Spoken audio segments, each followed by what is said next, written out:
नमस्कार दोस्तों, स्वागत है आपका हमारे चैनल पर। तो हमारी आज की कहानी है दफ्तरी, मुंशी प्रेमचंद की कहानी। तो चलिए शुरू करते हैं। रफ़ाकत हुसैन मेरे दफ्तर का दफ्तरी था। 10 रुपये मासिक वेतन पाता था। 2-3 रुपये बाहर के फुटकर काम से मिल जाते थे। यही उसकी जीविका थी, पर वह अपनी दशा पर संतुष्ट था। उसकी आंतरिक अवस्था तो ज्ञात नहीं, पर वह सदैव साफ सुथरे कपड़े पहनता और प्रसन्नचित्त रहता। कर्ज इस श्रेणी के मनुष्यों का आभूषण है। रफ़ाकत पर इसका जादू न चलता था। उसकी बातों में कृत्रिम शिष्टाचार की झलक भी न होती। बेलाग और खरी कहता था। अमलों में जो बुराइयां देखता साफ कह देता।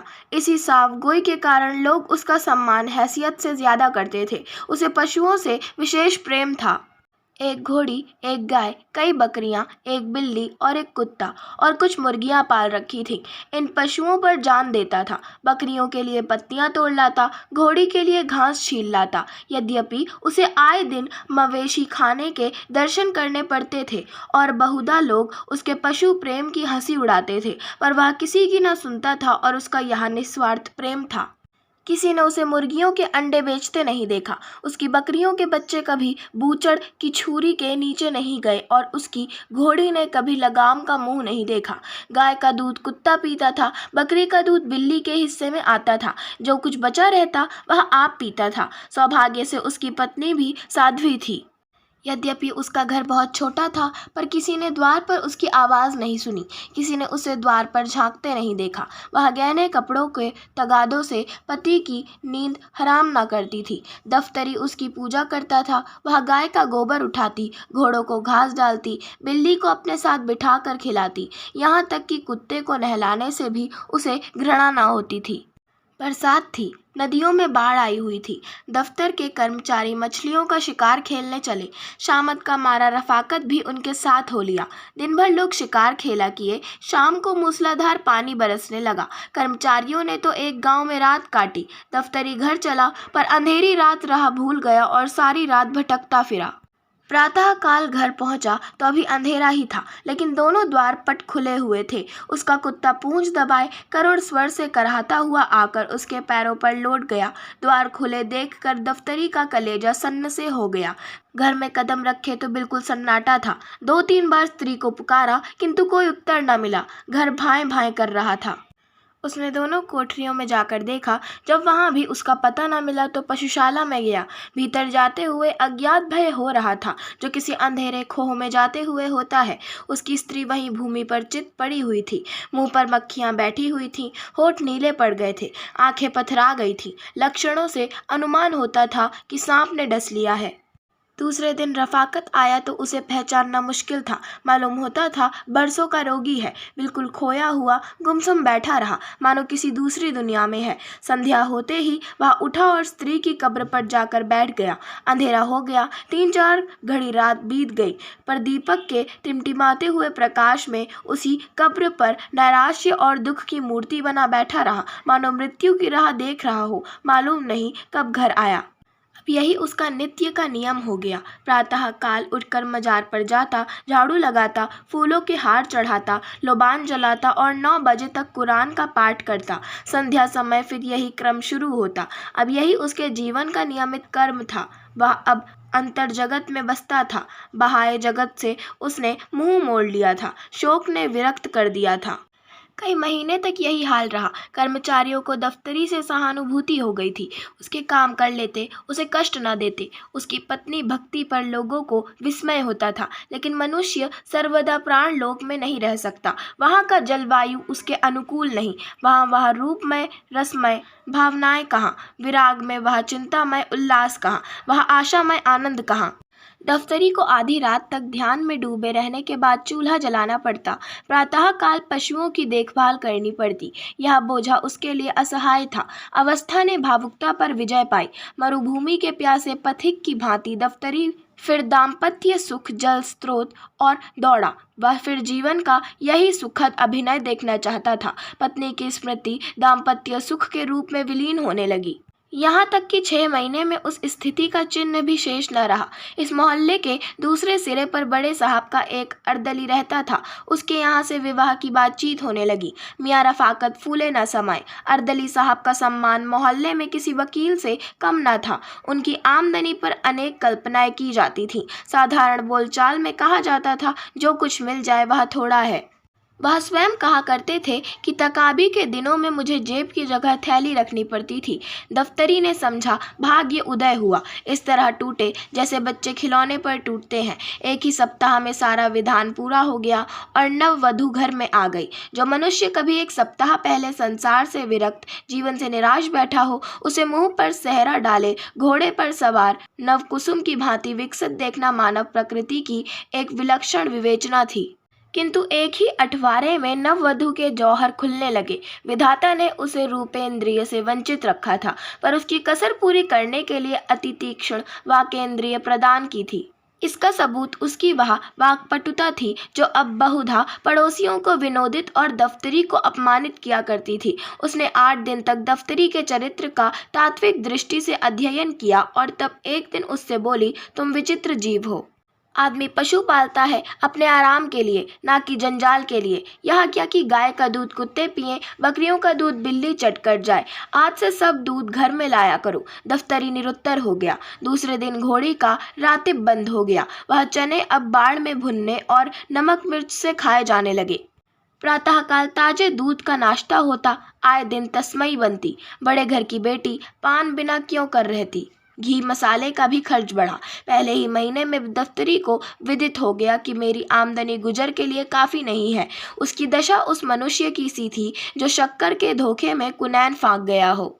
दफ्तरी बड़ा धर्मपरायण मनुष्य था। 2-3 महीने तक यह विषम वेदना सहता रहा, पर उसकी सूरत उसकी अवस्था को शब्दों से अधिक व्यक्त कर देती थी। वह दफ्तरी जो अभाव में भी संतोष का आनंद उठाता था, अब चिंता की सजीव मूर्ति था। कपड़े मैले, सिर के बाल बिखरे हुए, चेहरे पर उदासी छाई हुई, अहर्निश हाय हाय किया करता था।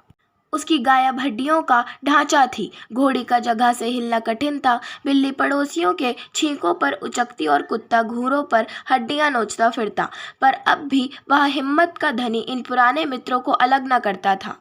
सबसे बड़ी विपत्ति पत्नी की वह वाक प्रचुरता थी, जिसके सामने कभी उसका धैर्य, उसकी कर्मनिष्ठा, उसकी उत्साहशीलता प्रस्थान कर जाती और अपनी अंधेरी कोठरी के एक कोने में बैठकर खूब फूट फूट कर रोता। संतोष के आनंद को दुर्लभ पाकर रफाकत का पीड़ित हृदय उच्छृंखलता की ओर प्रवृत्त हुआ। आत्माभिमान जो संतोष का प्रसाद है, उसके चित्त से लुप्त हो गया। उसने फाके मस्ती का पथ ग्रहण किया। अब उसके पास पानी रखने के लिए कोई बर्तन ना था। वह उस कुएं से पानी खींचकर उसी दम पी जाना चाहता था, जिससे वह जमीन पर बह न जाए। वेतन पाकर अब वह महीने भर का सामान जुटाता। ठंडे पानी और रूखी रोटियों से अब उसे तस्कीन न होती।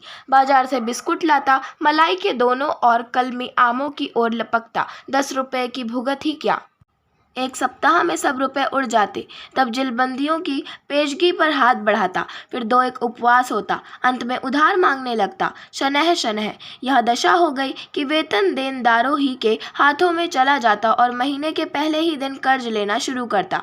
वह पहले दूसरे को मितव्ययिता का उपदेश दिया करता था। अब लोग उसे समझाते, पर वह लापरवाही से कहता, साहब आज मिलता है खाते हैं, कल का खुदा मालिक है, मिलेगा खाएंगे, नहीं पढ़कर सो रहेंगे। उसकी अवस्था अब उस रोगी सी हो गई जो आरोग्य लाभ से निराश होकर पथ्यापथ्य का विचार त्याग दे, जिसमें मृत्यु के आने तक वह भोज्य पदार्थों से भली भांति तृप्त हो जाए। लेकिन अभी तक उसने घोड़ी और गाय ना बेची, यहाँ तक कि एक दिन दोनों मवेशी खाने में दाखिल हो गई। बकरियां भी तृष्णा व्याघ्र के पंजे में फंस गईं। पोलाव और जर्दे के चस्के ने नानबाई का ऋणी बना दिया था। जब उसे मालूम हो गया कि नगद रुपए वसूल ना होंगे, तो एक दिन सभी बकरियां हाँक ले गया। दफ्तरी मुँह ताकता रह गया। बिल्ली ने भी स्वामी भक्ति से मुँह मोड़ा। गाय और बकरियों के जाने के बाद अब उसे दूध के बर्तनों को चाटने की भी आशा न रही, जो उसके स्नेह बंधन का अंतिम सूत्र था। हाँ, कुत्ता पुराने सद्व्यवहारों को याद करके अभी तक आत्मीयता का पालन करता जाता था, किंतु उसकी सजीवता विदा हो गई थी। यह वह कुत्ता न था जिसके सामने द्वार पर किसी अपरिचित मनुष्य या कुत्ते का निकल जाना असंभव था। वह अब भी भौंकता था, लेकिन लेटे लेटे और प्रायः छाती में सिर छिपाए हुए, मानो अपनी वर्तमान स्थिति पर रो रहा हो। या तो उसमें अब उठने की शक्ति ही न थी, या वह चिरकालीन कृपाओं के लिए इतना कीर्तिगान पर्याप्त समझता था। संध्या का समय था। मैं द्वार पर बैठा हुआ पत्र पढ़ रहा था कि अकस्मात दफ्तरी को आते देखा। कदाचित कोई किसान सम्मन पाने वाले चपरासी से भी इतना भयभीत न होगा, बाल वृंद टीका लगाने वाले से भी इतना न डरते होंगे। मैं अव्यवस्थित होकर उठा और चाहा कि अंदर जाकर द्वार बंद कर लूं कि इतने में दफ्तरी लपक कर सामने आ पहुंचा। अब कैसे भागता। कुर्सी पर बैठ गया, पर नाक भौं चढ़ाए हुए। दफ्तरी किस लिए आ रहा था, इसमें मुझे लेश मात्र भी शंका ना थी। हृदयेच्छुओं की हृदय चेष्टा उनकी मुखाकृति पर, उनके आचार व्यवहार पर उज्ज्वल रंगों से अंकित होती है। वह एक विशेष नम्रता, संकोचमय परवशता होती है जिसे एक बार देखकर फिर नहीं भुलाया जा सकता। दफ्तरी ने आते ही बिना किसी प्रस्तावना के अभिप्राय कह सुनाया, जो मुझे पहले ही ज्ञात हो चुका था। मैंने रुखाई से उत्तर दिया, मेरे पास रुपए नहीं है। दफ्तरी ने सलाम किया और उल्टे पांव लौटा। उसके चेहरे पर ऐसी दीनता और बेकसी छाई थी कि मुझे उस पर दया आ गई। उसका इस भांति बिना कुछ कहे सुने लौटना कितना सारपूर्ण था। इसमें लज्जा थी, संतोष था, पछतावा था। उसके मुंह से एक शब्द भी ना निकला, लेकिन उसका चेहरा कह रहा था। मुझे विश्वास था कि आप यही उत्तर देंगे, इसमें मुझे जरा भी संदेह ना था। लेकिन यह जानते हुए भी मैं यहाँ तक आया, मालूम नहीं क्यों, मेरी समझ में स्वयं नहीं आता। कदाचित आपकी दयाशीलता, आपकी वत्सलता मुझे यहाँ तक लाई। अब जाता हूँ। वह मुँह ही नहीं रहा कि अपनी कुछ कथा सुनाऊं। मैंने दफ्तरी को आवाज़ दी, जरा सुनो तो, क्या काम है। दफ्तरी को कुछ उम्मीद हुई। बोला, आपसे क्या अर्ज करूं, 2 दिन से उपवास हो रहा है। मैंने बड़ी नम्रता से समझाया, इस तरह कर्ज लेकर कै दिन तुम्हारा काम चलेगा। तुम समझदार आदमी हो, जानते हो कि आजकल सभी को अपनी फिक्र सवार रहती है। किसी के पास फालतू रुपये नहीं रहते, और यदि हो भी तो वह ऋण देकर रार क्यों लेने लगा। तुम अपनी दशा सुधारते क्यों नहीं। दफ्तरी ने विरक्त भाव से कहा, यह सब दिनों का फेर है, और क्या कहूँ। जो चीज़ महीने भर के लिए लाता हूँ वह एक दिन में उड़ जाती है। मैं घरवाली के चटोरेपन से लाचार हूँ। अगर एक दिन दूध ना मिले तो महानामत मचा दे। बाजार से मिठाइयाँ ना लाऊं तो घर में रहना मुश्किल हो जाए। एक दिन गोश्त ना पके तो मेरी बोटियाँ नोच खाए। खानदान का शरीफ हूँ। यह बेइज्जती नहीं सही जाती कि खाने के पीछे स्त्री से झगड़ा तकरार करूं।